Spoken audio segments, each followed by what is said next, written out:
Olá pessoal, eu sou Pamela Gomes e através desse vídeo eu quero contar um pouquinho da minha história, onde eu fiquei viúva aos 23 anos, uma semana antes de eu completar 24 anos. Eu vou contar um pouquinho de como foi, mas antes de eu chegar nessa parte, eu quero contar para vocês como eu conheci o meu esposo, como foi a minha história, para que vocês possam entender.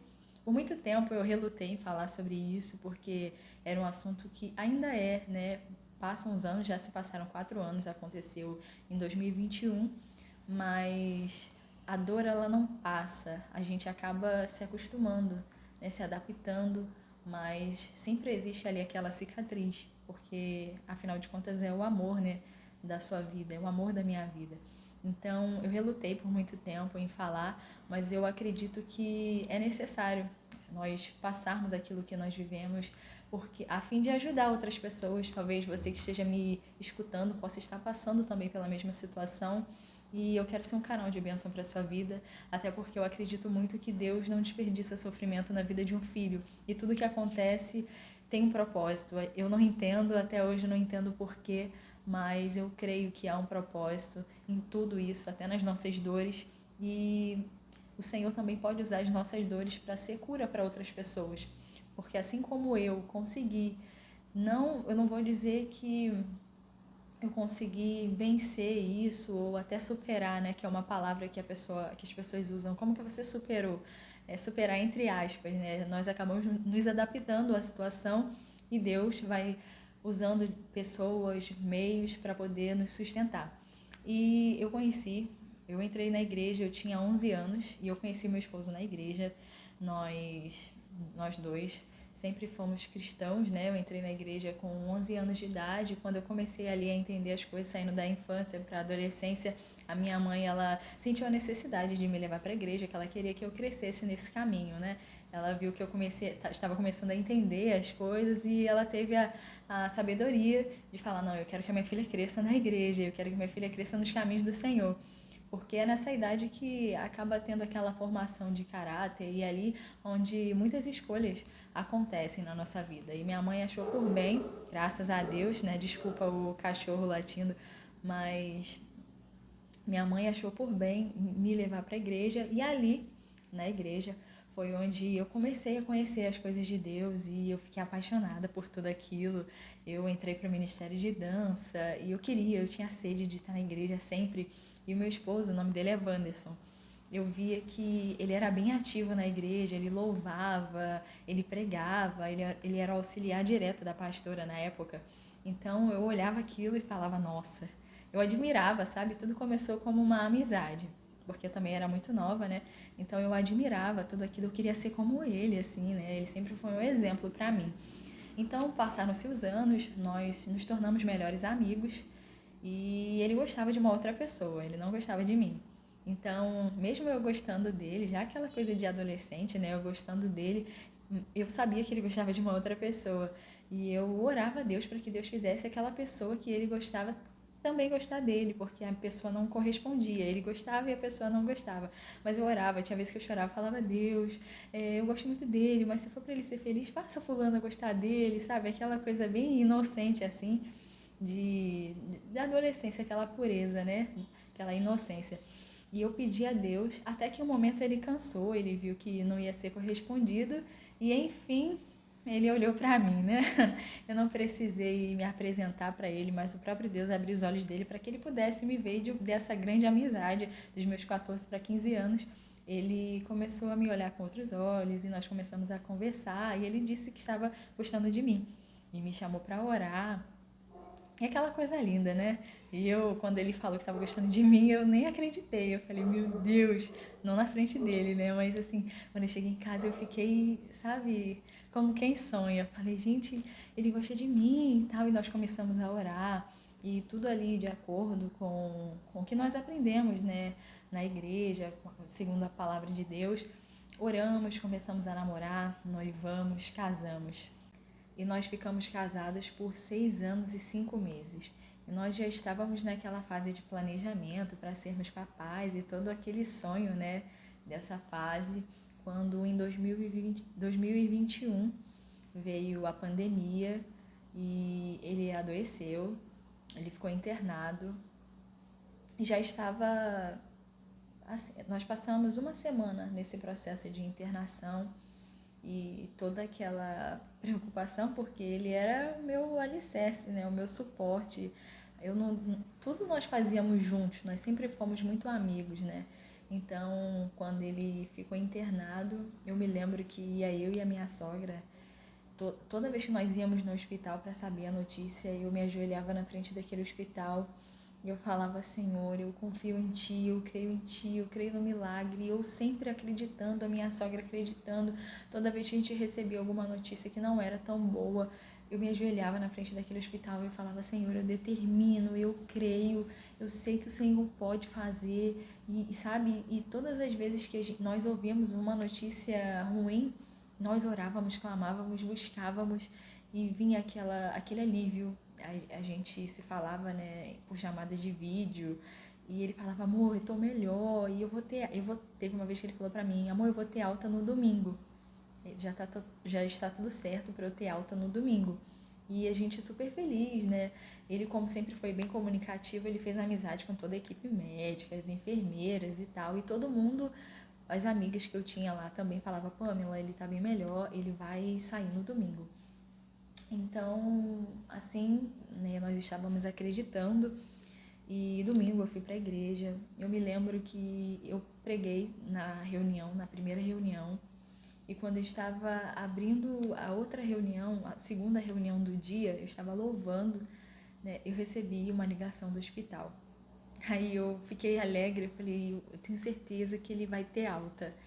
Quando nós chegamos no hospital, vieram os 2 médicos que estavam responsáveis por ele naquele dia e falaram que me trouxeram a notícia, foi eu e a minha sogra, desculpa, e falaram: olha, nós tentamos de tudo, mas infelizmente ele teve uma parada cardiorrespiratória e não aguentou. Nós tentamos, fizemos de tudo, mas infelizmente o Wanderson faleceu. Eu... É até duro, assim, né, de lembrar, porque eu evito de falar. Mas eu me lembro que a minha sogra, na hora, ela desmaiou. Ela ouviu aquela notícia, ela desmaiou. E eu, vendo aquela situação, eu não sabendo o que fazer, né, com a minha sogra e com as outras pessoas que eu tinha que dar a notícia também, que tinha um monte de gente já lá fora esperando. Eu falei: Senhor, eu tenho que ser forte. Eu tenho que ser forte por causa da minha sogra. Naquele momento ela despertou e eu tentei passar força para ela. Eu falava: sogra, ele foi um anjo nessa terra e é o que verdadeiramente ele foi. Que eu nunca conheci uma pessoa com um coração tão puro como o do Wanderson. E ele foi a pessoa assim que me fez viver os melhores momentos assim da minha vida. Eu tenho muita gratidão a tudo que eu vivi com ele, a tudo que ele me ensinou, a tudo, sabe, que ele compartilhou comigo. Eu tenho muita gratidão. Ele sempre foi uma pessoa ousada, alegre, do bem. As pessoas poderem fazer o que fosse para ele, mas ele nunca guardou rancor, mágoa. Nunca foi aquela pessoa de pagar com a mesma moeda. Assim, não é... É claro, eu sou suspeita em falar, mas qualquer pessoa que conviveu com ele entende, né, o que eu estou falando e confirma. Então, naquele momento, eu me fiz de forte ali para poder minha sogra ficar bem, porque eu tive medo dela também, sei lá, acontecer alguma coisa com ela. E como só tinha eu e ela, nós estávamos morando numa cidade mais distante de toda a nossa família, como só tínhamos eu e minha sogra, né, de familiares dele na cidade, eu que tive que avisar para todo mundo. Eu avisei para os meus pais, eu avisei para os amigos, eu avisei para os irmãos da igreja, e sempre ali me mantendo firme, e eu não consegui, não caiu uma lágrima dos meus olhos.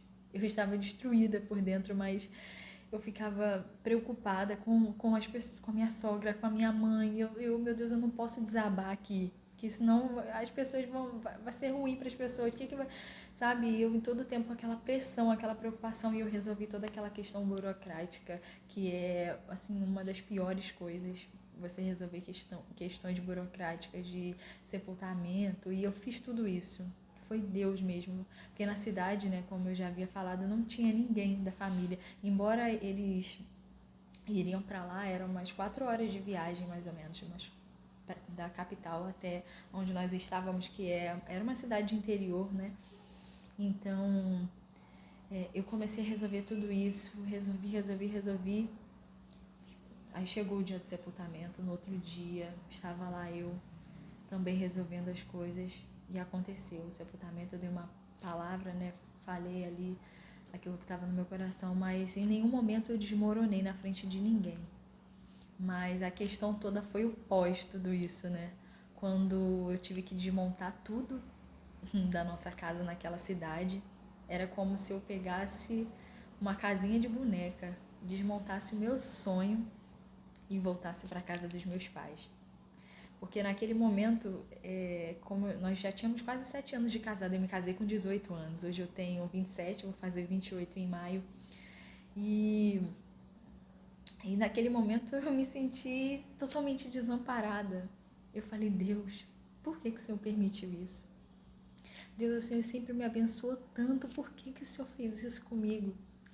Era só o que eu pensava, sabe? Porque a nossa carne, ela é tão falha que no momento é uma dor tão grande você perder, assim, alguém que você ama tanto e alguém que tem uma conexão, né, como nós tínhamos. Com o passar dos dias, a minha ficha foi caindo e eu não estava entendendo como assim aquilo estava acontecendo comigo, por que comigo, né? Eu perguntava para Deus, Senhor, por que comigo? Então eu desmontei tudo, fui morar na casa dos meus pais por um período, porque eu não sabia nem como viver sozinha, como recomeçar sozinha, e para mim, sinceramente, a minha vida tinha acabado ali, né? Eu até cheguei a escrever, depois de um ano, foi onde eu escrevi algo assim numa rede social referente a isso. E teve um trecho de uma mensagem que eu falei que era como se eu estivesse seguindo sem o meu coração, só o meu corpo, no automático, né? Eu passei aí uns 5 meses da minha vida sendo carregada no colo pelo Senhor. E eu não tinha forças nem para orar, eu não tinha forças para escutar louvores, eu não tinha forças para nada. Minha mãe olhava para mim, minha mãe desesperada, não sabia, né, muito bem o que fazer. Ela falava, Pamela, você precisa, minha filha, se levantar. E com medo, né, de eu me entregar realmente para a depressão. Eu me lembro que tinha vezes que eu não conseguia nem tomar banho, eu não queria comer, eu emagreci bastante. É uma dor que, assim, é inexplicável, é algo que a gente passa que eu não desejo para ninguém, né? É muito duro, mas esse vídeo não é só para mostrar esse lado, quão é duro isso, né? O lado do luto, aí tem um processo de negação. Eu não acreditava que aquilo tinha acontecido comigo, a qualquer momento eu achava que ele iria voltar, e como que eu perdi meu melhor amigo, o amor da minha vida. E eu fiquei nesses 5 meses assim bem prostrada mesmo. Quando eu conheci pela internet, eu conheci uma terapeuta. Ela foi um anjo de Deus na minha vida. Essa terapeuta, ela também tinha perdido, né, entre aspas, porque para Deus a gente nunca perde, né? Nós entregamos, mesmo sem querer. Mas o filho dela também tinha partido, mais ou menos no mesmo período que o meu esposo. E eu conheci ela assim, eu falei, é ela que vai me ajudar. Porque eu não queria ir em qualquer psicólogo, em qualquer lugar, eu não queria me abrir para qualquer pessoa. E Deus colocou ela no meu caminho e ela foi fundamental, né? Deus, primeiramente, mesmo ali, às vezes a gente duvidando, questionando, mas Ele sempre esteve. Deus, primeiramente, meus pais, meus irmãos, minha família, né? E essa terapeuta foram essenciais. Até vou deixar aqui o link da descrição, eu vou deixar a rede social dela para que você que queira também procure, porque foi essencial na minha vida. Todo esse direcionamento, ela que me incentivava a me levantar, meus pais também ali me forçando a comer, Pamela, você precisa, Pamela, vamos, se levanta, porque eu achei que a minha vida tinha acabado ali. Eu achava que nada fazia mais sentido, porque eu era a Pamela, esposa do Wanderson. Essa era a minha identidade. E depois que ele foi tirado de mim, quem era a Pamela? Eu não sabia nem quem eu era. Eu não sabia o que fazer, para onde ir. Mas a partir de tudo isso, eu quero também dizer para você que não foi do dia para a noite, não foi no estalar de dedo, não foi fácil. Mas existe um processo dentro desses, vai fazer agora em maio 4 anos. Dentro desses 4 anos, eu verdadeiramente provei, né, e provo até hoje, da bondade, da misericórdia e da fidelidade do Senhor na minha vida. Eu decidi compartilhar isso com vocês porque às vezes a gente retém, né, a nossa história e a gente acha que, eu não tenho nada para passar para as pessoas.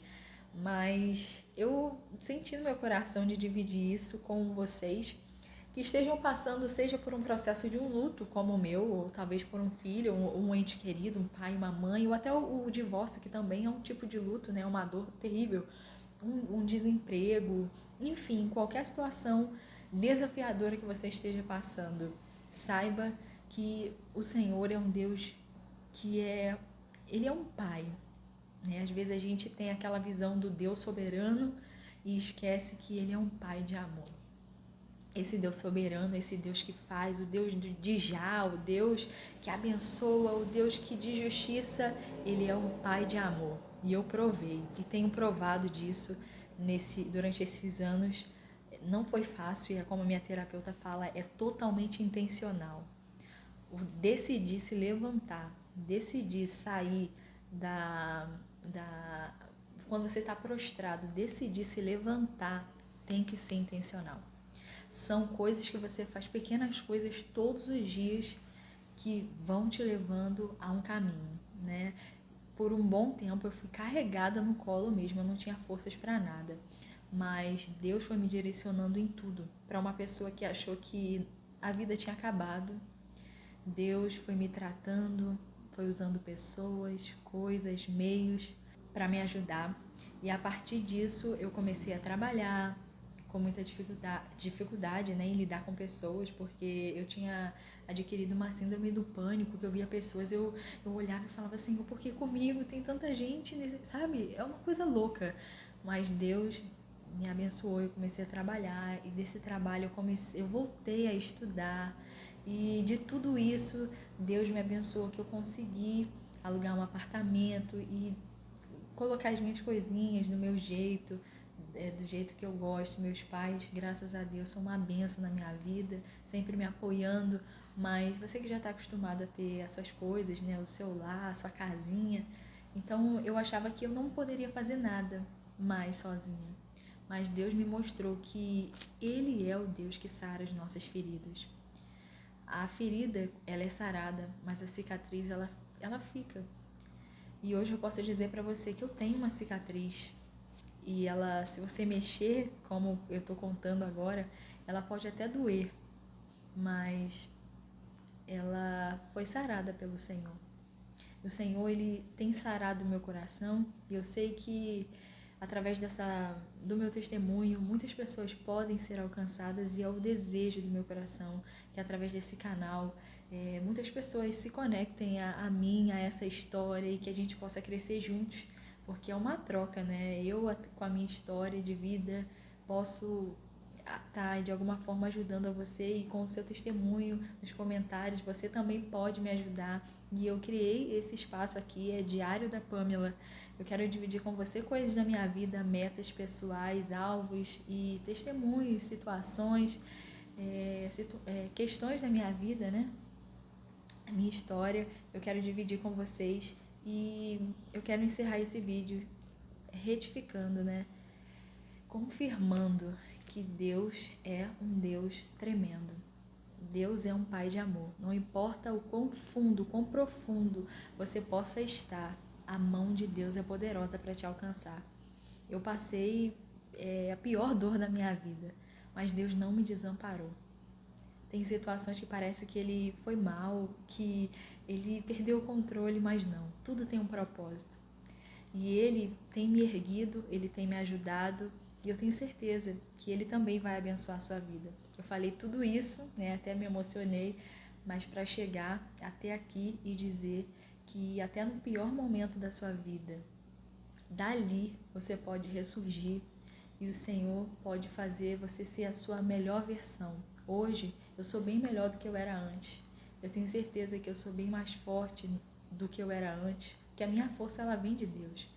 E eu reconheci que não sou eu, não se trata de mim, mas se trata dele em mim, né? E não tinha como eu contar tudo isso sem mencionar o Senhor, porque eu tenho certeza, eu tenho absoluta certeza, que se não for o Senhor, eu não sei o que seria de mim. E Ele tem me encaminhado até aqui. É óbvio que outras lutas, outras lutas eu passei, tenho passado, mas eu sei que o Senhor, Ele é aquele que provém todas as coisas. E para finalizar, já falei demais, né? Para finalizar, eu quero deixar com vocês uma palavra que está lá em Isaías, no capítulo 54, versículo de número 4 ao 7, que diz: Não temas, porque não serás envergonhada, e não te envergonhes, porque não serás confundida, antes te esquecerás da vergonha da tua mocidade. E não te lembrarás mais do opróbrio da tua viuvez, porque o teu Criador é o teu marido, Senhor dos exércitos é o seu nome. E o Santo de Israel é o teu Redentor. Ele será chamado Deus de toda a terra, porque o Senhor te chamou como a uma mulher desamparada e triste de espírito, como a uma mulher da mocidade que é desprezada, diz o teu Deus. Por um pequeno momento te deixei, mas com grande misericórdia te recolherei. Creia que a misericórdia do Senhor está sobre você. Eu peço a você que fique junto comigo, faça parte desse diário, né? Faça parte desse canal comigo. Coloque aí nos comentários sobre o que mais você deseja falar, qual é a sua experiência, se você gostou desse vídeo, se inscreva no canal. E eu estou muito feliz, esse é o primeiro vídeo do canal e por muito tempo eu tinha o desejo de fazer isso. E eu consegui, né, hoje estar postando esse vídeo. Eu espero que abençoe sua vida e que você se levante de uma vez por todas, você se levante e viva o melhor de Deus para sua vida. Viva a sua melhor versão. Você pode. Ainda há esperança. Você pode. Tem uma força aí dentro que nem você conhece. E Deus vai te levantar. Então, saiba que você é valente. Se você é um homem, está me ouvindo, você é um homem valente do Senhor. Você é uma mulher, saiba que você é uma mulher valente. Então, se levanta. Nós somos, o ser humano, ele é a raça humana, né? A única raça capaz de se reinventar. Tantas espécies aí entraram em extinção porque não tiveram a capacidade de se reinventar, de se adaptar. Mas o ser humano, ele se adapta em qualquer lugar. É o lugar que é muito frio, o país que é muito frio, tem lá um ser humano lá que aguenta. Se eu for para lá, não vou aguentar, que aqui no Rio é muito calor. Então, e tem pessoas que moram onde neva que aqui já sofrem. O ser humano, ele se adapta em qualquer situação. E assim também como esse exemplo físico que eu dei são nas nossas questões pessoais, emocionais. O ser humano, ele se adapta. Dessas cinzas você pode ressurgir. Eu tenho uma frase lá no meu quarto que diz: seja hoje a sua melhor versão.